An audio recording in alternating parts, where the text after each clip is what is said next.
Welcome back to my channel. तो आज के इस वीडियो में हम अपना नेक्स्ट टॉपिक स्टार्ट कर रहे हैं जो कि है बायोजियोकेमिकल साइकिल्स। ये इम्पॉर्टेंट है, अगर देखा जाए आपके बोर्ड के पेपर्स के हिसाब से ये बहुत इम्पॉर्टेंट टॉपिक है और अक्सर ये पूछा जाता है कि आप बायोजियोकेमिकल साइकिल्स बताएं और उसके कैरेक्टरिस्टिक्स बताएं।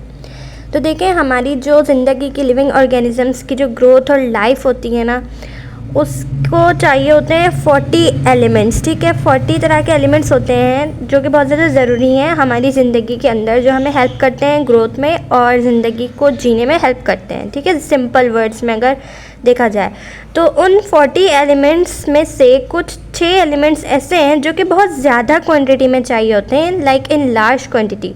For example carbon, oxygen, hydrogen, nitrogen, phosphorus and sulphur. ये जो 6 एलिमेंट्स हैं ना, ये बेसिक्स हैं आपकी लाइफ की। हर चीज़ के अंदर ये 6 एलिमेंट्स लाजमी होते हैं और इन्हीं से मिलकर फर्दर एलिमेंट्स बनते हैं जो कि आपके बहुत सारी चीज़ों में मदद करते हैं। अब ये एलिमेंट्स जो है ना, हमारे इन्वायरमेंट से लिए जाते हैं। इन्वायरमेंट से लिए जाते हैं कैसे कि हमारे इन्वायरमेंट के अंदर जो प्रोड्यूसर्स मौजूद हैं, ठीक है, प्रोड्यूसर फॉर एग्जांपल प्लांट्स वगैरह, ये प्रोड्यूसर हैं। ठीक है, made a part of protoplasm and finally back to environment. अब क्या होता है कि ये एलिमेंट्स हमारी इन्वायरमेंट से लिए जाते हैं, प्रोड्यूसर से लिए जाते हैं, इनको हम अपने प्रोटोप्लाज्म का पार्ट बनाते हैं और फिर वापस इन्वायरमेंट के अंदर जो है ना वो रिलीज़ कर देते हैं। फॉर एग्ज़ाम्पल आपने देखा होगा जो प्लांट्स हैं ना, वो अपनी एनर्जी सनलाइट से लेते हैं। ठीक है, सनलाइट से उनको एनर्जी मिली, उन्होंने प्रोडक्ट बनाया, प्रोडक्ट हमने खाया और बैक देन हमने वापस प्लांट्स को ही हेल्प किया ग्रो करने में दोबारा से। कैसे कि जब हमने वो प्रोडक्ट खाया तो उसका जो सीड निकला वो दोबारा हमने ज़मीन में डाला और उससे दोबारा एक और प्लांट उगाया। तो ये पूरा एक साइकिल है। ठीक है, इसका मतलब ये है कि हम जो चीज़ प्रोड्यूसर से हासिल कर रहे हैं उन्हीं को यूज़ करें दोबारा प्रोड्यूस करने में। तो ये जो एलिमेंट्स है ना, इनका साइकिल जो है वो कंटिन्यूसली हो रहा होता है ऑर्गेनिज्म और एनवायरनमेंट के दरमियान, यानी ऑर्गेनिज्म और एनवायरनमेंट के दरमियान का जो प्रोसेस साइकिल चल रहा है। पहले लिया हमने अपनी एनवायरनमेंट से चीज़ हासिल की, फिर वो ऑर्गेनिज्म ने खाई, फिर वो दोबारा एनवायरनमेंट के अंदर शामिल हो गया। तो ये वाला जो साइकिल है ना, इसको हम कहते हैं, इन साइकिल्स को हम कहते हैं बायोजियोकेमिकल साइकिल्स। ठीक है, अब देखो हमें कैसे पता चलेगा बायोजियोकेमिकल साइकिल्स की क्या खुसूसियात हैं और वो किस तरह से मदद कर रहे हैं। तो देखो, बायोजियोकेमिकल साइकिल के फॉलोइंग कैरेक्टरिस्टिक्स होते हैं। कौन कौन से? Movement of the nutrient elements from environment to organism and back to environment, यानी कि एलिमेंट्स और न्यूट्रिएंट्स जो हैं उनका मूव होना इन्वायरमेंट से लेकर ऑर्गेनिज्म पर तक और वापस इन्वायरमेंट में जाना। जिसकी एग्जांपल मैंने आपको दी कि प्लांट्स जो हैं वो इन्वायरमेंट में से ग्रो हो रहे हैं।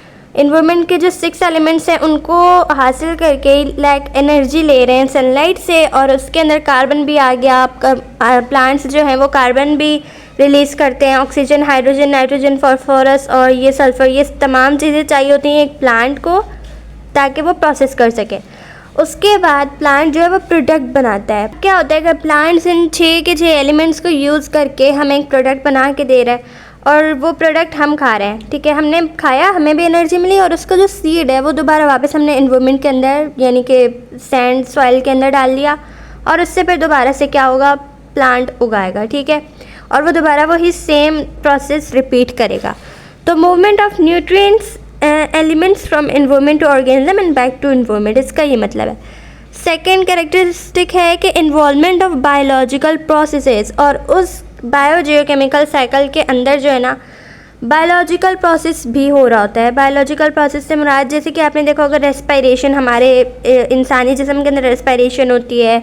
उसके अलावा और भी बहुत सारी होती हैं। फॉर एग्जांपल प्लांट्स के अंदर फोटोसिंथेसिस होता है। तो फोटोसिंथेसिस एक बायोलॉजिकल प्रोसेस है ना। इन्वॉल्वमेंट ऑफ बायोलॉजिकल प्रोसेस जो है ना वो कैरेक्टरिस्टिक है बायोजियोकेमिकल साइकिल की।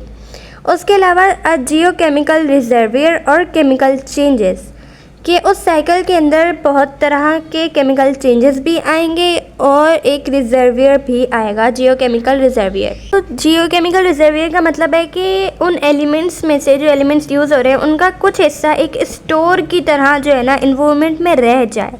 ठीक है, उसको हम कहेंगे जियोकेमिकल रिजर्वियर। फॉर एग्जांपल, इसकी एग्जांपल है कि नाइट्रोजन में नाइट्रोजन साइकिल में जो है ना नाइट्रोजन का रिजर्वियर जो है एटमॉस्फेयर में होता है, जिसमें 78% नाइट्रोजन गैस जो है ना वो एटमॉस्फेयर में रह जाती है। ठीक है, ये नाइट्रोजन साइकिल की एक एग्जांपल दे दी मैंने आपको। उसके अलावा केमिकल चेंजेस ऑब्वियसली जब आपका एक साइकिल कंप्लीट हो रहा है, फॉर एग्जांपल मैंने आपको एग्जांपल दी प्लांट्स की, और वो प्रोडक्ट्स बना रहे हैं, तो उसके अंदर प्लांट्स के दरमियान कुछ केमिकल चेंजेस आए जिसकी वजह से प्रोडक्ट बनाना, मतलब पहले प्लांट में से एवं ही तो नहीं प्रोडक्ट बन के आ गया, उसके अंदर केमिकल चेंजेस हुए, उसकी वजह से प्रोडक्ट बना। तो केमिकल चेंजेस हर साइकिल के अंदर होते हैं। उसके अलावा जियोकेमिकल रिजर्वियर भी होता है, कुछ ना कुछ हिस्सा उन एलिमेंट्स का एटमॉस्फेयर में रह जाता है। उसके अलावा बायोलॉजिकल प्रोसेस की इन्वॉल्वमेंट भी होती है उस साइकिल के अंदर, और मूवमेंट ऑफ न्यूट्रिएंट एलिमेंट्स, यानी कि इन्वायरमेंट से ऑर्गेनिज्म में और फिर दोबारा वापस इन्वायरमेंट में न्यूट्रिएंट्स का मूव होना। ठीक है, ये तमाम खसूसियात हैं बायोजियोकेमिकल साइकिल की। तो उम्मीद करती हूँ आपको ये समझ आ गया होगा। अब देखो ये क्या कह रहा है कि all biogeochemical cycles are closely interlinked with water cycle and energy flow in ecosystem. अब जो तमाम बायोजियोकेमिकल साइकिल्स हैं, जो कि बायोजियोकेमिकल साइकिल क्या था, एक ऐसा साइकिल जो कि इन्वायरमेंट से लिया जाए, उसके अंदर 6 तरह के एलिमेंट्स मौजूद हों, वो 6 एलिमेंट्स मैंने आपको बताए, और वो वापस मतलब इन्वायरमेंट में जाए। लाइक पहले इन्वायरमेंट से हमने लिया, ऑर्गेनिज्म ने यूज़ किया और वो वापस इन्वायरमेंट में चला गया, और उसकी कैरेक्टरिस्टिक्स भी हमने बता दी। अब ये कह रहे हैं कि वो तमाम बायोजियोकेमिकल साइकिल्स जो है ना वो क्लोजली इंटरलिंक होते हैं, यानी उनका ताल्लुक़ होता है आपस में किसके साथ, वाटर साइकिल और एनर्जी फ़्लो के साथ। हमारे इकोसिस्टम में जो वाटर साइकिल है, ये वाला वाटर वाला साइकिल, और एनर्जी फ़्लो इन इकोसिस्टम वाला साइकिल, इन दोनों से इंटरलिंक्ड है बायोजियोकेमिकल साइकिल्स, यानी इन दोनों के आपस में रिलेटेड होने की वजह से बायोजियोकेमिकल्स जो है ना वो होते हैं। ठीक है, वो इनसे रिलेटेड है।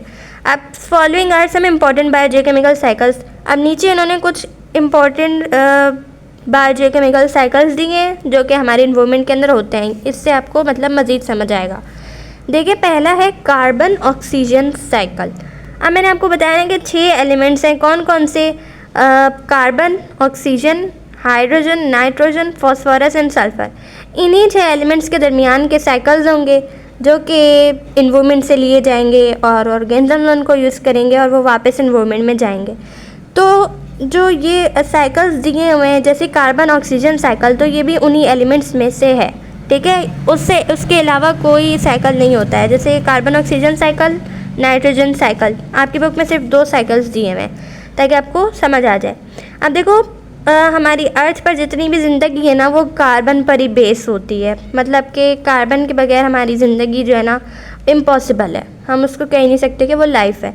तो हमारी अर्थ पर जितनी लाइफ है वो बेस्ड है कार्बन पे। फर्स्ट लाइन में ये बात बताई है, it is needed for the formation of protein, carbohydrate, fats and many other substances that make up the living things. Like अब जाहिर है कार्बन जो है वो बेसिक नीड है, तो इसका मतलब कि ये प्रोटीन, कार्बोहाइड्रेट, फैट और बहुत सारे सब्सटेंसेस को बनाने में मदद करता है। ठीक है, और बहुत सारी लिविंग थिंग्स को बनाता है। अब कार्बन कहाँ से आता है, जाहिर है कार्बन का वर्ड आ रहा है तो वो कार्बन डाइऑक्साइड से आता है जो कि एटमॉस्फेयर में पाई जाती है। हमारे एटमॉस्फेयर में बहुत सारी कार्बन डाइऑक्साइड पाई जाती है, ये हम बचपन से पढ़ते आ रहे हैं, और कार्बन वहीं से आती है। अब क्या होता है, प्लांट्स जो है ना वो ये कार्बन जो है हवा में से लेते हैं और उसको कार्बोहाइड्रेट में कन्वर्ट कर देते हैं फोटोसिंथेसिस के ज़रिए। अब यहाँ देखो कैरेक्टरिस्टिक्स आ रही हैं बायोजियोकेमिकल साइकिल की, जिससे पता चल रहा है कि बायोजियोकेमिकल साइकिल है। कैसे कि प्लांट्स ने इन्वायरमेंट में से कार्बन डाइऑक्साइड लिया, उसको बायोलॉजिकल प्रोसेस जो मैंने कहा था कि लाजमी होते हैं बायोजियोकेमिकल साइकिल में, तो बायोलॉजिकल प्रोसेस उसने क्या परफॉर्म किया, फोटोसिंथेसिस परफॉर्म किया। ठीक है, जिससे इसने प्रोडक्ट बनाया कार्बोहाइड्रेट्स। ठीक है, और अब ये कार्बोहाइड्रेट्स इंसान यूज़ करेंगे और वो दोबारा वापस एनवायरनमेंट में शामिल हो जाएगा। ठीक है, तो ये बहुत ही क्लियर बात की गई है। अब कार्बन जो है ना in this form passes into a food chain. अब कार्बन क्या होता है, इस जब फोटोसिंथेसिस के ज़रिए कार्बोहाइड्रेट्स बन जाते हैं तो फिर क्या होता है, कार्बन पास हो जाता है एक फूड चेन की सूरत में। लाइक आप देखो कि प्लांट्स ने कार्बन डाइऑक्साइड ली एयर में से, उसको कार्बोहाइड्रेट्स में कन्वर्ट किया फोटोसिंथेसिस के ज़रिए। अब कार्बोहाइड्रेट तो बन गए, लेकिन कार्बोहाइड्रेट के अंदर क्या मौजूद है, कार्बन डाइऑक्साइड मौजूद है। तो इसी तरह कार्बन क्या हुआ, कार्बन पास हो गया फूड चेन की सूरत में और भी बहुत सारे ऑर्गेनिजम्स में। अब हम कार्बोहाइड्रेट्स हर जानदार लेता है, ठीक है, हम खाने की सूरत में लेते हैं और भी बहुत सारी सूरत में कार्बोहाइड्रेट्स जो है ना वो लिए जाते हैं। अब animals gate carbon by eating plants and animals. अब एनिमल्स को किस तरह मिलता है कार्बन, प्लांट्स और एनिमल्स खाकर। अब जो amount of carbon dioxide in air है ना, अब जो हवा के अंदर कार्बन डाइऑक्साइड है ना वो सेम ही रहेगी, क्योंकि it is return to air as fast as plant take it in. अब क्या होता है कि आपने सुना होगा प्लांट्स जो है ना वो कार्बोहाइड्रेट रिलीज़ भी करते हैं।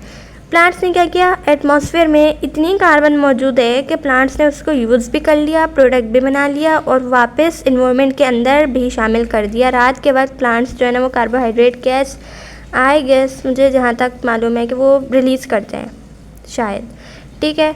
तो अब क्या हुआ कि जो कार्बोहाइड्रेट्स हैं वो पास हो गया फूड चेन की सूरत में, एनिमल्स ने खा लिया, हमने खा लिया, लेकिन क्या कार्बन में कमी आई? हवा के अंदर जो कार्बन है उसमें तो कोई कमी नहीं आई, वो तो रिमेन सेम रहा। तो ये कैरेक्टरिस्टिक्स के मुताबिक देखो ये बायोजियोकेमिकल साइकिल है, कार्बन ऑक्सीजन साइकिल, ठीक है। अब क्या हुआ कि all living organism respire and thus exhale carbon dioxide. अब हम तमाम जानदार क्या करते हैं, रेस्पायर भी करते हैं कार्बन डाइऑक्साइड को और एक्सेल भी करते हैं एनवायरनमेंट के अंदर, ठीक है। Decomposes where is decomposers set the carbon dioxide free from bodies of dead organism. जबकि जो डिकम्पोजर्स होते हैं ना वो कार्बन डाइऑक्साइड को फ्री करते हैं जो मरे हुए जानदार होते हैं जैसे डेड ऑर्गेनिज्म, उनकी बॉडीज़ में से। अब it is also return to air by combustion.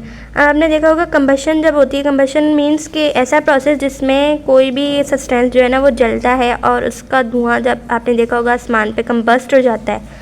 For example kitchen में हम खाना बना रहे होते हैं तो अक्सर घरों के अंदर ये होता है कि वो ऊपर जा रहा होता है, पाइप लगा होता है, वहाँ से धुआं निकल रहा होता है, वो कम्बस्ट हो रहा है, कम्बशन हो रही है, तो उसके अंदर भी कार्बन डाइऑक्साइड मौजूद होती है। अब वो दोबारा वापस देखो एनवायरनमेंट के अंदर ही जा रही है। Burning of wood and other organic fuel like coal, petrol, gases वगैरह, पेट्रोल जलता है, गैस जलती है, तो वो सारा कम्बस्ट होके भी वापस कार्बन डाइऑक्साइड एनवायरनमेंट के अंदर ही जा रहा है। तो ये पूरा साइकिल जो है वो बन रहा है। यहाँ पर एक चार्ट ये साइकिल दिया हुआ है, ये है कार्बन ऑक्सीजन साइकिल। तो आई होप कि आपको समझ आ गया होगा। देन अच्छा, 2 इम्पॉर्टेंट लाइफ प्रोसेसेस। अब बता रहे हैं कि हमारी ज़िंदगी के 2 इम्पॉर्टेंट लाइफ प्रोसेसेस हैं जैसे कि रेस्पिरेशन और फोटोसिंथेसिस। वो बहुत हेल्प करते हैं कार्बन ऑक्सीजन साइकिल को रन करने में। फॉर एग्जांपल रेस्पिरेट हम करते हैं, रेस्पिरेशन में क्या होता है, हम ऑक्सीजन को इनहेल करते हैं और कार्बन डाइऑक्साइड एक्सहेल करते हैं, ठीक है। तो वो रेस्पिरेशन का प्रोसेस वो बता रहे हैं कि कार्बन ऑक्सीजन साइकिल को रन करने में मदद करता है। उसके अलावा फोटोसिंथेसिस में भी ऐसे ही होता है, प्लांट्स जो हैं वो ऑक्सीजन लेते हैं, कार्बन डाइऑक्साइड रिलीज़ करते हैं, तो इसके अंदर भी कार्बन ऑक्सीजन साइकिल का बहुत इंपॉर्टेंट रोल है। उसके अलावा रेस्पिरेशन जो है ना, जैसे कि मैंने बताया कि रेस्पिरेशन इंसान ऑक्सीजन एक्सहेल करता है, consume oxygen for the combustion of food for release of energy. जब हम सांस लेते हैं, ऑक्सीजन को इनहेल करते हैं, तो हमारा फूड जो है वो कम्बस्ट होता है, ठीक है, बर्न होता है और उसमें से एनर्जी रिलीज़ होती है। During this process carbon dioxide क्या होता है, प्रोड्यूस होता है और रिलीज इन द एटमॉस्फेयर। इस प्रोसेस के दौरान कार्बन डाइऑक्साइड प्रोड्यूस होता है और एटमॉस्फेयर के अंदर रिलीज़ हो जाता है। इसके अलावा photosynthesis on other hand consumes carbon dioxide. तो ये मैं बता रही थी कि कार्बन डाइऑक्साइड को कंज्यूम करता है फोटोसिंथेसिस, ठीक है, और रिलीज़ करता है ऑक्सीजन को and thus the balance is maintain. इस तरह बैलेंस मेंटेन हो जाता है। फोटोसिंथेसिस क्या करता है, कार्बन डाइऑक्साइड को कंज्यूम करके ऑक्सीजन को रिलीज़ करता है और वो ऑक्सीजन हम इंसान जो है वो इनहेल करते हैं और कार्बन डाइऑक्साइड रिलीज़ करते हैं और वो कार्बन डाइऑक्साइड प्लांट्स को चाहिए होता है, ठीक है। तो एक तरह का साइकिल चल रहा है।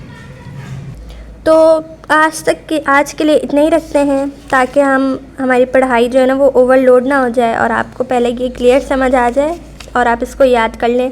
फिर हम नेक्स्ट नाइट्रोजन साइकिल की तरफ मूव करेंगे और उम्मीद करती हूँ कि वो भी आपको समझ आ जाएगा। तो मिलते हैं नेक्स्ट वीडियो में, तब तक के लिए अल्लाह हाफ़िज़।